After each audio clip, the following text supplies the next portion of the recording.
I'm Rob Steinke and I'll welcome you to my Harness Maker's Workshop. Now today on the Workbench, you get a film show as well. Today we're talking about farm harness. Now there's Mr. Tibbsy. Oh, I had him for what, 20 plus years. Got him the day he was weaned and he was great. Ride him, jumping, that was a bit scary, but swim in the sea with him, he loved that. So I'm going to show you, not just him, obviously, but some of the bits and pieces that I make for farm harness. And then I've also got a picture show of a ploughing championship, and you can see so many different variations of harness. I didn't make them all, I made a few of them, but it was a terrific turnout. So I'm going to drop the camera down onto the workbench now. It's all laid out for you and I'll go through some of the bits and pieces. Okay, so follow me and there'll be, there's going to be a real surprise towards the end. I've got a tin box, open it up and you'll see what's in it. You've got to watch to the end. Don't flick forward, just watch to the end. Okay, so follow me onto the workbench. Let's start with Mr. Tibbs, his lordship, Tibbsy. You can see the harness there, all decorated with the red painting on the brow band, the collar, painted the hames. You've got the hame plate, which has had his name on it there, Mr. Tibbs. And the bells, you can hear them rattling away. And my idea on that was to use some traditional harness, such as the collar, the bridle, I'll show you that in a minute, the pad and the breeching, and then completely renovate it and put my mark on it, my stamp of the harness. So, as I say, that was the hame plate. You've got a couple of these horse brass martingales, 1991 and 1990. I got those for participating in Barley Saturday in Wales, not with Tibbsy but with Duke, another grand cob I had at the time, and it just made it a little bit more personal. What I did with the harness, they were the winkers of the bridle. Incredible, aren't they? Fantastic workmanship. Now, I didn't make that, as I've said before, I'm old, but not that old. These are ancient. And he looked good with it on.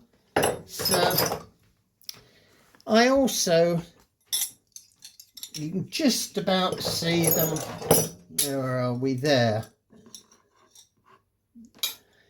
The plates to go on the collar. These are smaller ones, nickel, for a trade harness, but most of the farm harness, not all, a great deal, is brass, which you'll see in the picture show in a minute. Then I've also done, in my time at the bench, backbands for ploughing. You've got some of them here, and I'm going to bring this a little bit forward now.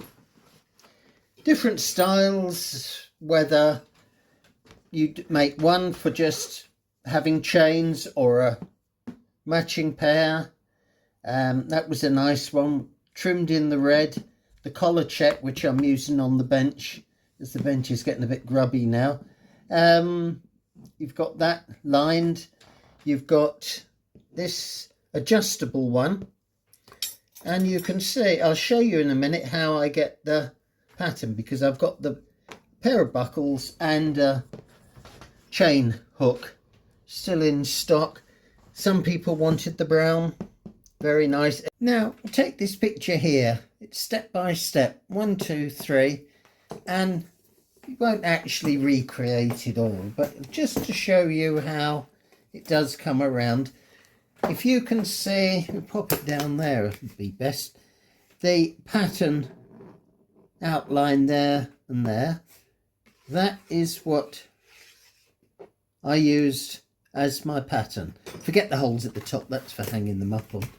And you can see that then fits onto there, the chain hook. And then where's the buckle? There. They're big buckles, these. They fit up the top. You have the leather piece, which is down there. And you can put a little rain tip on the loop that goes below the buckle. So that's how it all comes together. These ones, oh, I'll take those off. These ones that you can see over here, the pair, you see the shape. Well, see that there? That was what I cut the leather out of, which is just right for the shape that pair were. And again, the bottom had the round edges, and I just cut the ends off, just varied them a little bit. So all these fittings can come into play making farm harness. Any supports, there's a chain that would hook, chain support you'd hook onto one part of the harness and put a chain on it to keep it in position.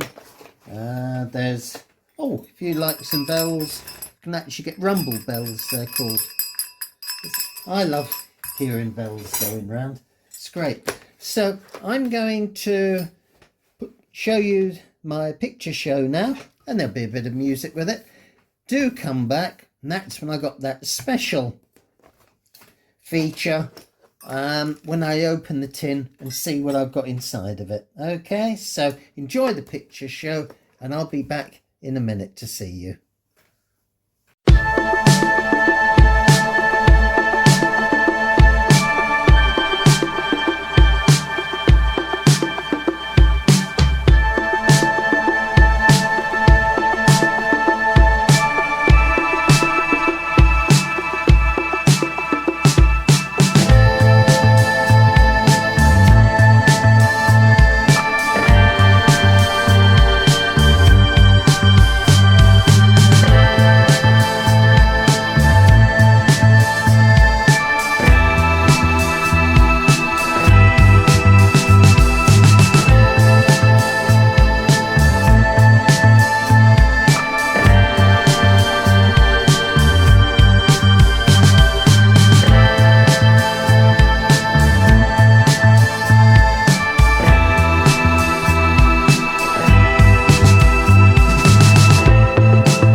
Hope you enjoyed the picture show. It just gives you a broad overview of ploughing championships, and that was shot up in Northern Ireland, and there was a couple from Brittany.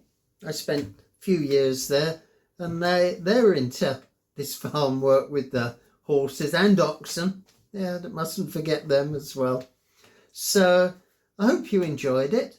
And, you know, if you can just pop your finger on the subscription button. It really would be most appreciated. Okay, so I'm going to go away now and think of some other good video that I can introduce you to next week.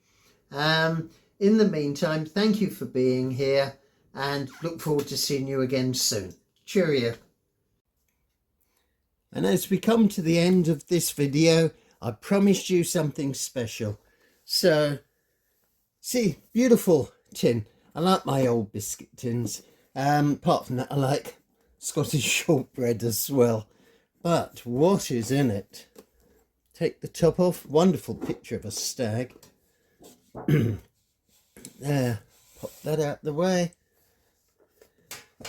And uncover. And what do we get? Look at that for a plume. Different. And I'll show you in a minute. In use. And then with that, there is a pair of beehive rosettes with coloured ribbon on. And I'll tell you why this is so special, this box. And there's another plume. You got 1, 2, 3 layers of it there. So I had these for Mr. Tibbs that I've mentioned before. If you can have a look in the middle there, I'll show it to you up closer. There in the middle, that's what he used to wear in the showroom. And there is another one in front of it, which was this one. So you had them like that, and you can see, if I can hold it all with one hand, there's the 2 plumes, and that's how he was in the show. Beautiful. These are original. They're not sort of a repro. They got their little clangers, I think they're called, in the middle of the rings. And there. So that's all for, pop it up there for him. And you can also see the rosettes. You don't quite see the rosettes in that picture, but you do see the coloured ribbon. So I shall put that one there and that there.